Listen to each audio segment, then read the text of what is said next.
Hey folks, Steve here with another Dark Valley video. I won't waste much time with a whole lot of intro other than to say we are in the last 5 turns of the game and the Soviets are on the timer here to get to the end of the map, and I'm not sure they're going to be able to do it, but we'll see what happens. We're going to get into this turn as the last turn of 1944, just kind of as we're looking at everything else going on. We'll say that Hungary, Romania's out, Hungary's in sight, and the rest of the game is going to be all about can the Soviets break through the Axis line and capture the critical cities in Germany before the end. Now, we do have some reinforcements this turn, mostly for the Soviets, and I'll just put them on camera here. So the Germans actually get a mechanized division, a pretty weak one at that, 3-8, no ZOC, mechanized unit, but it is at least a unit, which they'll be happy to have. The Soviets are going to get a Guard Corps conversion. They're going to get a new mechanized corps, which is kind of interesting this late in the game. And then you can see here are the two Polish units, because we did end the turn last turn with some Soviet units 2 hexes away from Warsaw, which means we get the Polish units. We don't really get any other benefit in terms of Polish stuff, but the extra units are surely welcome. We'll add them to the pile, right? And they'll help out somewhere. And then finally, we get an actual Air Force, which is kind of interesting. So this acts a lot like the German Air Force units, where instead of it being the the +1 markers that the Soviets have been throwing into combats, modifying things ever so slightly, this unit is actually a little more stable. It sits on the map like the Axis Air Forces and acts accordingly. I'll have to double check some of the rules on that. But we'll get this on the board, and we'll need to figure out where exactly we're going to use it. Again, I think it will probably be it'll probably end up being pretty valuable, maybe in the south, where we just need every combat factor we can to bust open the front door into Germany, basically. So we'll have to see. So with all that said, I'm going to just take myself off camera here. I'm going to take care of these reinforcements. I'm going to get things situated. I'm going to do strategic movement that I may need to apply to get things situated the way I want, and then we'll come back to the activations phase as usual. This is the last turn of 44. Next turn we'll have deep battle coming back for the Soviets, which will be good, but we'll see how it goes. So I'll leave it here, and we'll be right back with the action phase.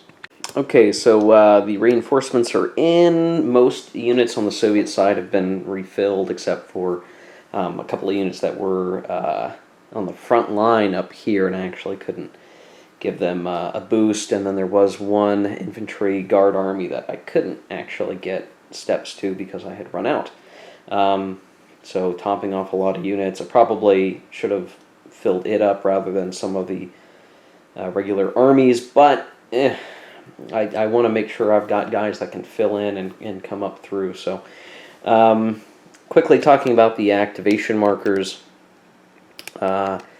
It's the same as last turn. Basically, modal is out and done. So with the Axis is going to use the 4th Panzer. I decided to keep it because the Soviets are nearing Warsaw, and I want to make sure that we have an opportunity to dance around and protect those cities, rather than give it to the 2nd Panzer, who they're still going to pull back the Northern Army group, but I'm not sure I want to use our 1 Panzer activation to do that as the Axis.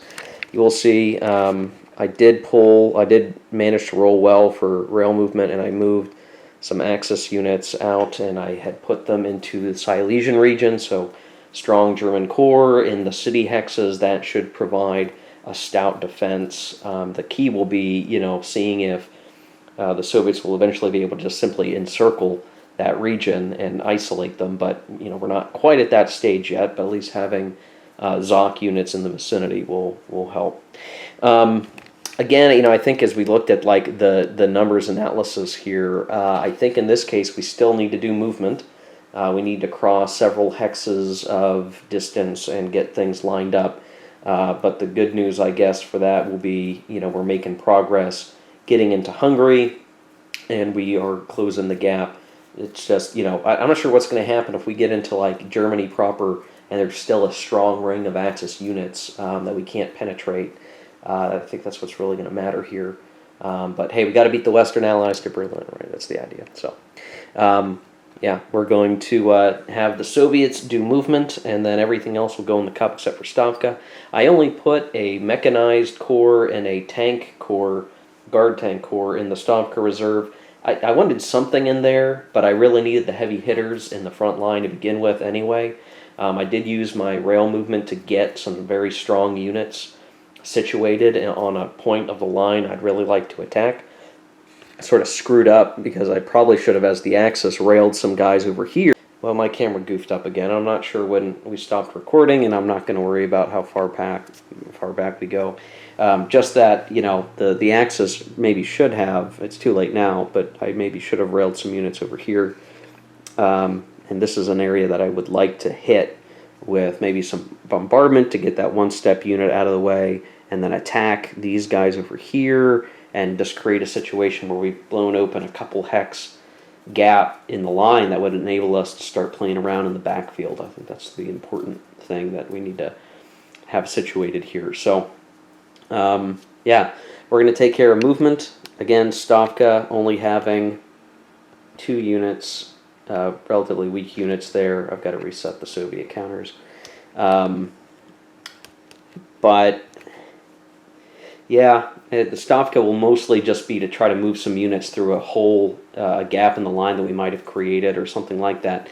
But Stavka is just getting less and less useful because these units can come in as a reinforcement, but, for the most part, that's not going to get them deep into Germany. That's just going to get them to the front line. So it's losing some of its effectiveness over time, but that's just the way it is. So, all right, we'll do Soviet movement, and then we'll come back. Okay, here we are after Soviet movement. Now, we had some trouble because that major river kind of slowed us down a little bit. We couldn't quite make contact over here, though we did go and grab Ventspils and took control of that, reducing the Axis victory point hexes. We've got some, as they were pulling back, we're finding a little bit of congestion on the Soviet side, but boy, we've gotten a whole lot of combat factors set up over here that that should provide a decent capability to knock some stuff out. We should be able to assault that line and hit it pretty bad, but the Axis may simply say, you can have the city and we'll pull out. That may be what the Axis does if they get a move first.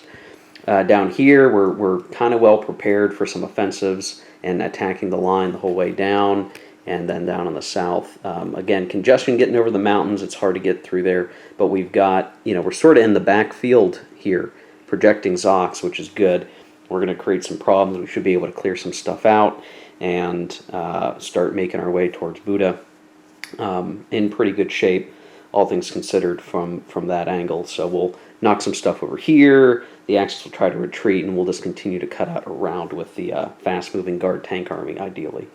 So that's what we got. I'm debating on using Stavka to pop some units here, race them down over here, and try to take a step loss off somebody to weaken that part of the line, because really I want to smash through this way if we can.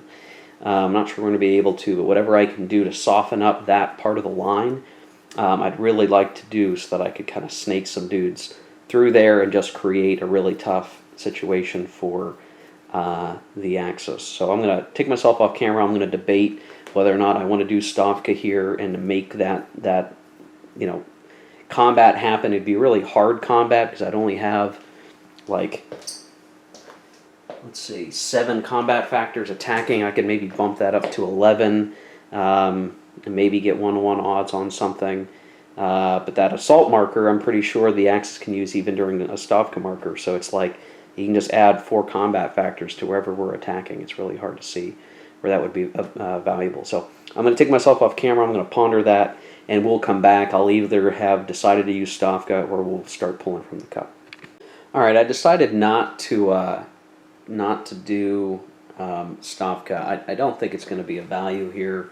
And so we're just going to pull from the cup and see what we get. Again, really hoping that as the Soviets we get our combat chit, but I think as we covered before, if the HQ pool doesn't matter that much, but the an Axis combat doesn't matter that much, then really only Axis movement matters and our next Soviet chit. So we're still in sort of that 50-50 chance situation that we talked about last video. And we got lucky last turn. If we don't get lucky this turn, what is the net effect of that, right, across the rest of the game? I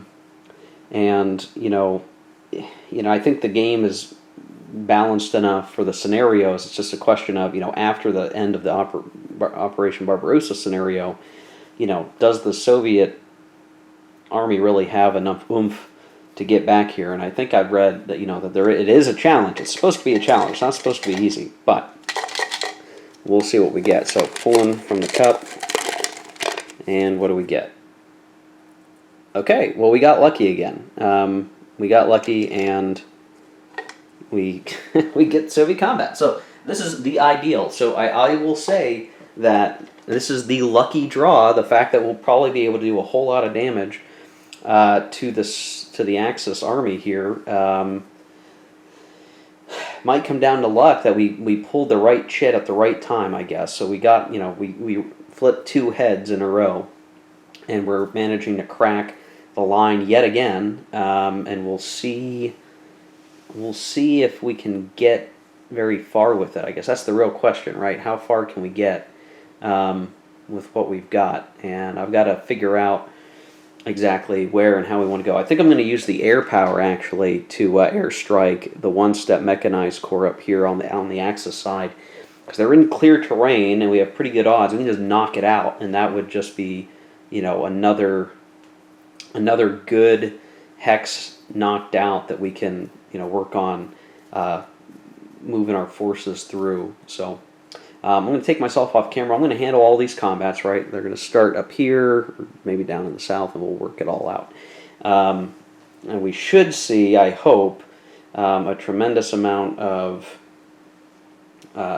change in the landscape. I might end up just choosing to isolate this guy here, because assuming we knock that stack out, which should be pretty easy, he's going to be stuck, and he won't be able to emergency withdraw without being next to an enemy unit, which means he's basically stuck, and he'll just go away via isolation. So we might conserve some of our combat power by just knocking out one hex and worrying about that tank separately, and the next turn these guys should be able to spring upwards. The challenging thing is, it's like, oh, you'd want to cut their supply line, right? Well, in order to do that, you've got to really get on these rail lines up here, and remember, Axis units can count 7 hexes to the rail line that traces backwards, and you figure 7 hexes is actually quite a bit. You really need to be in the backfield cutting the rail line for this to really work.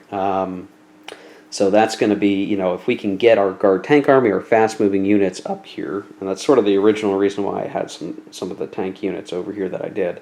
I really want to be racing up, cutting lines off, knocking all these guys out of supply, clear them quickly, and then keep on trucking north. That's really what we wanted to do. So we'll do that, and we'll be back to see the aftermath of the mayhem. Well, we didn't do as much damage up here as I would have liked, but gosh, we have we have done well. We have done well. So let's take a look. In this critical area where I really wanted to focus, I did well with the air bombardment, even with a -1. I'm sorry, -2, which was still fine. I rolled a 6. And I knocked out a unit here, pushed through here. You can see this now is wide open. We have a wide open track now to get moving. And the funny thing is that Axis armor there is going to have a hard time getting through the woods. And so, I think this might be one of the very critical opportunities here now for the Soviets to exploit this. Now, the problem is their movement is done. So they're really going to have to wait until the next movement is over. But you can already see, like, I'm projecting Zocs back here. I'm projecting Zocs over here, so you can almost see, like, oh gosh, if I just had an opportunity, I'd be able to surround Warsaw and just knock a bunch of guys out. Not quite able to do that, unfortunately, but at this point, we've knocked out so many steps that it's going to be really hard now. All these Axis forces up here, which is still quite strong, even trying to rail them out, they're going to have limited ability. And if the Axis rolls low on their rail movement in the next couple of turns, their fate will be sealed. So I'm feeling pretty good about that. That's great. We've got over here, see, there's Berlin. We've got a lane. We have a lane open to the heartland, and that's going to be pretty important. Now the other thing is, as a snow turn, I forgot that I could do airborne this turn, and I really wish I would have, but since I forgot, that's my own fault. Next turn I can still use the airborne corps. Now's a fantastic time to do it, because I can plop some guys down and knock out steps and remove Zocs and cause all kinds of havoc. So I'm hoping that we'll do that. This guy should actually be flipped at the moment. That's okay. Then down along here, basically this whole row here, the artillery strikes, I was rolling hot dice. I was rolling hot dice like crazy, and we did very, very well there. We did very, very well there. So we basically disintegrated that, and now the Axis is trying to hold up some units in and around the industrial base zones there, which is going to provide some defensive bonuses. But I think the real problem is going to be that they might just get encircled on the next turn. So it'll be interesting to see what happens here when the Axis move happens. What can they really do to cover the line? Do they give up these victory cities and just try to create a new line somewhere? It's going to be really hard. They don't have any anchor points. I guess that's the challenge now. We've broken the line very harshly. There is no anchor point that they can really rely on. The mountains aren't going to do them any good, because Army Group South is falling apart in Hungary. The North is shattered in a number of places, and yeah, it's just not looking great. And then down here, less dramatic success, but we did push some units back, destroyed some units, have got this guy isolated, and these guys are on the run. They don't really have that many combat factors to defend with, so now that we're kind of getting these guys over the mountains, it's only a matter of time before we're hitting the places we need to hit. I think at best, just on the movement schedule that we've got, these guys will hopefully be able to take Vienna before the end of the game. I don't think they're going to get to Prague. We're going to need to capture Prague via some other mechanism. And I guess one of the questions that is percolating in my brain is, if we were to isolate Prague, would the Soviets just gain control of Prague if they did that? I don't know if that's the case or not. It'd be interesting to know an answer, because that may be what it comes down to, right? We might not be able to pass units through each and every victory hex by the end of the game, but if we had isolated that city, and kept it, from getting any sort of supply by having units around the rail lines, would that be enough? I don't know. So, okay. So with that combat over, there is a question of, do we try to do Stavka here? And I did look to see where we could go. The only place that really I could make it is down here. So I guess the question will be, maybe we just hold Stavka back. Let's wait for the Axis to move, and then we'll see if there's any openings for an attack that we could maybe make use of here. The Soviets still have some air power that they can chuck into a battle. I'm not too afraid. I don't think any of the places where I have a unit that's kind of weakened, open for a counterattack, can be supported by air to a sufficient degree that I don't think the Axis can really do much about it. So, I think we're good there. And maybe the mistake now was picking 4th Panzer, because there's not much for the 4th Panzer HQ to even activate now. We're in pretty rough shape. So, I don't know. We'll see. So we're going to pull the next chit, I guess, and it's all Axis from here on out. So it just depends on what we get. And we get Axis combat. Okay. So I'm going to just quickly take myself off camera. I'm going to check to see if there's anything the Axis really wants to do. I very much doubt that will be the case. And we'll come back and we'll pull more chits. So we'll be right back. Okay, so I did one attack on these guys sticking out a little bit because the defensive factors weren't so great, but I managed to get 2-to-1 odds as the Axis, and I rolled a 2 for an AL1. So we'll chalk that up to a bad decision, but there you go. The Axis now has lost another step, which they can't afford. Pull the next chit is the 4th Panzer. Now, what can we do with the 4th Panzer at this point?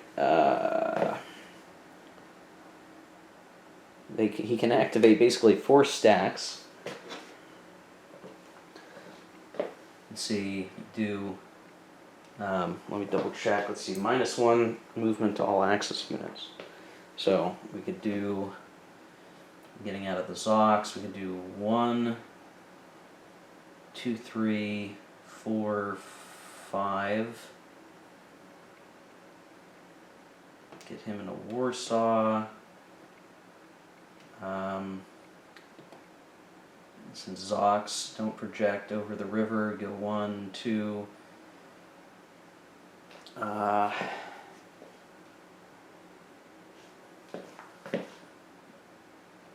5,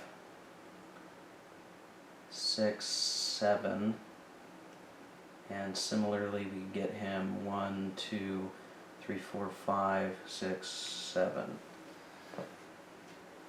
That's about as good as we can do to cover, and I guess we'll move the HQ back here somewhere. But we don't have a lot of options. That still leaves an open corridor along the Vistula River, but I don't know that there's going to be much we can do to stop that. Yeah, that's rough. That is rough. Yeah, just trying to space out some Zocs just so that the Soviets can't go anywhere and everywhere. And we'll use the rest of the, let's see, we'll pull, I guess, let's see, is there anything that could be done with Stavka? Not really. So we'll pull the last chit, which is Axis movement, and we'll take care of all this movement. Now after that's all said and done, we'll see if it makes any sense to use Stavka or to leave the 2 units we have there in reserve. That may end up just being what we do, and we'll look to use them elsewhere. But soon that Stavka reserve really won't be useful at all anymore. So yeah, okay, this is the situation. Axis now scrambling to form something of some sort of coherent line here. What's really going to be important is if we can cut up this way, we're just going to, but what will happen is we'll cut this huge amount of guys out of supply. That +2 is very powerful on combat, and we'll be chewing them up, right? We can just completely isolate some of those guys. That is really going to be useful. We might choose to do that instead of beeline towards Berlin, but because all the rail lines basically, to go to the west, like a rail line leading off the west end of the map, is Berlin. Sort of like the rules should probably just say Berlin. But if we did take Berlin, if we managed to get all the way over there, we would effectively cut all Axis units out of supply. So, yeah, we'll see what's feasible here. But, all right, I'm going to take myself off camera. We're going to do the Axis move, and when we come back, we'll check the situation. This is a pretty quick turn, but we're making the kind of progress that we really need to have happen. So I'm feeling pretty good about that. All right, we'll be back. Okay, here we are after a couple of different things I should point out. So we did Axis move. We're having some congestion. The Axis is trying to form something of a Zoc line just to try to keep the door open and get guys home. They're having a hard time of that. And we're trying to form a new line protecting Krakow and the Silesian region. But it's very weak, obviously. So I think we're going to be fast coming to a time where there's not much that can save these guys, and it's just going to be a matter of time as we force our way through.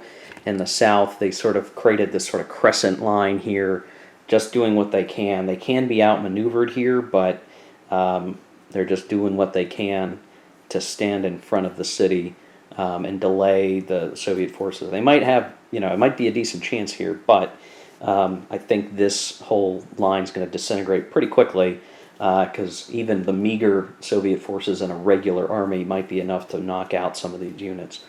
So while we had a good turn here, the Axis still has enough, action to move around.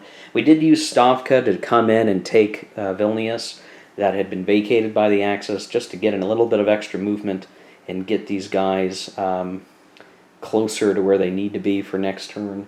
I didn't move them any farther forward. I guess I could have. They had the movement to do it.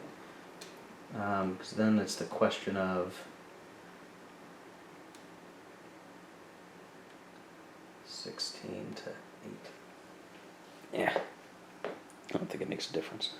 Yeah, I don't think it matters. The fact that they're up there will help them in terms of what's happening. Now, what I'll probably end up doing is looking to see where I have some of my guys that could go in a Stavka, or rather, not Stavka. I'm going to use my rail movement next turn to get some of my fast movers over here, because we're going to need them to spring forward and capture places like Danzig. The Axis did maneuver a little bit to close that gap and project Zox in there, so the Soviets are going to have to do something to clear the way, but then assuming they can do that, they'll make progress here. I'm just trying to look to see like what's the most advantageous thing, right? Because it's, hey, if you can knock this guy out, or at least get rid of the Zoc, and you can slide through here, right? If you had a Soviet unit here, a fast mover with 8, you go 1, 2, 3, 4, 6, 7, 8. It's not quite enough to get all the way up there. But it is certainly close, and we're going to get to the point where we can wreak some havoc, I'm hoping. So we'll see. We'll see where we get with that. I've got some ideas that can help, but it's just going to depend on where things are at. 1, 2, 3, 4, 5, 6, 7, 8, 9, 10, 11, 12. Yeah, so that's going to be, it's going to be tough. I'm trying to take into account, where we have our HQs and where we need them to be for using our airborne. And the shame is that we haven't used. Now's the great time where the airborne would be useful, but I don't think we can even use them now in Germany. I have to double check some of the rules. Anyway, and then logistics was the final thing in the cup, and the only thing of consequence there is that Panzer division is going to be isolated, and we're simply going to remove him now from the game.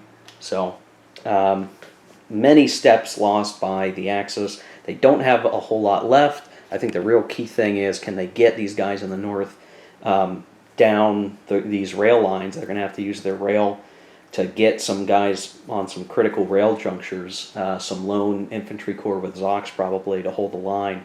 But I think we made more progress this turn than I thought we might. I'm feeling okay with the progress we've made, and we just need to keep it up and keep it rolling. So we'll look to do that. Yeah, should be good. Should be good stuff. So I think I'll end it here. So Axis sitting at, I think it's 12 victory points. If I look at that, 4, 8. Am I counting an extra one somewhere? Say 4, 9, 12. Yep, we have 12. So 12 victory points left for the Axis. We've got to nail that down. We've got to bring that down. We'll see what happens as we enter 1945 in the next turn, on turn 41. Thanks for watching. Appreciate it. If you like this video, hit like. If you want to see more, hit subscribe. But at this point, I'm sure you've been watching this entire time, if you're watching video turn 40 out of 44. Anyway, see you later, guys. We'll catch you in the next one. Take care. Keep on gaming.